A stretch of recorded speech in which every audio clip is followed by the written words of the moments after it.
Donc l'ensemble de ces chantiers, bien sûr, impactent fortement nos voiries, nos sens de circulation. Et on a fait le choix, dès le lendemain de notre élection, avec Jean-Paul, on a souhaité avoir une vue d'ensemble sur toute la zone impactée par le chantier.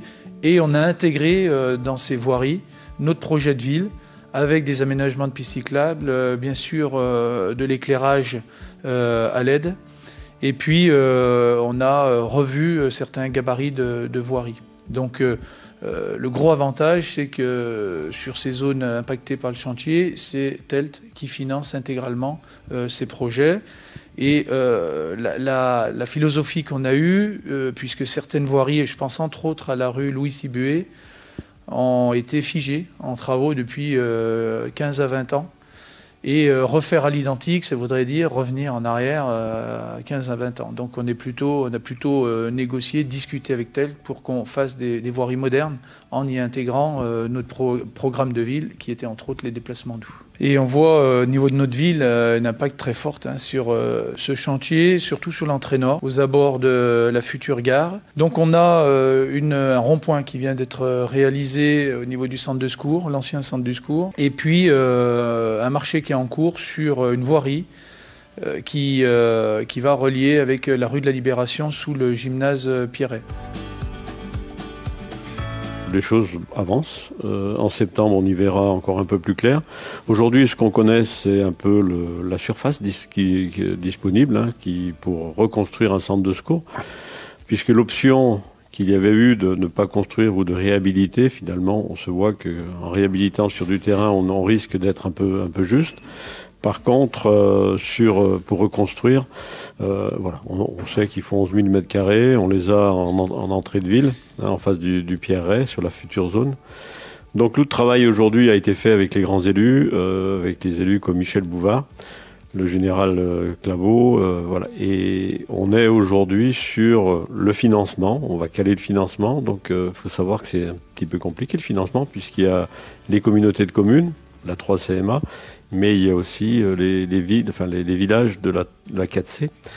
Donc aujourd'hui, il y a un travail qui est fait par le président de la 4C, et donc on devrait y voir un petit peu plus clair d'ici la fin de l'année.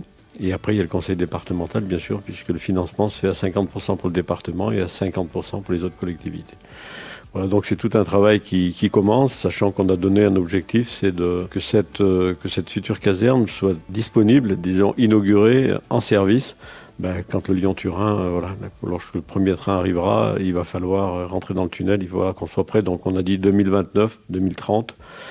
Donc voilà, maintenant on a le compte à rebours qui commente, on a un rétro-planning, et tout ça est calé avec le SDIS, donc les choses avancent bien.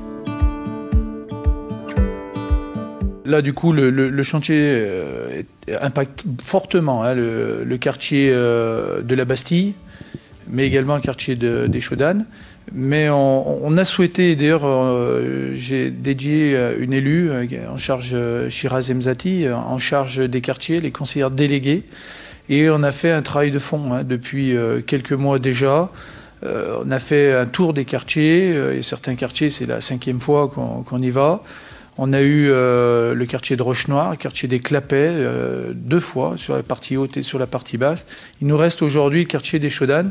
Mais l'idée, c'est vraiment avoir un travail de fond avec des aménagements. On voit que chaque fois, on est bien accueillis. Ils aiment voir des élus dans les quartiers. Puis moi, ça me fait plaisir. J'y suis né dans un quartier, donc j'y vais chaque fois avec plaisir. Mais surtout, c'est les remarques. Les propositions qu'ils nous font. Chaque fois, ils tiennent bien compte des finances, ils tiennent bien compte aussi de ne pas faire des choses qui soient que du superflu. Et nous, maintenant, on commence à lister les choses et on va co-construire des projets et qui seront adaptés à chaque quartier. Je crois que c'est le rôle de la collectivité, c'est le rôle d'un maire, d'un président de communauté de communes, à travers le CISPD, d'être présent, de voir les sujets, d'aller sur place. Je crois que c'est l'élu local, c'est quand même la proximité avant tout, et c'est notre devoir d'être dans ces quartiers.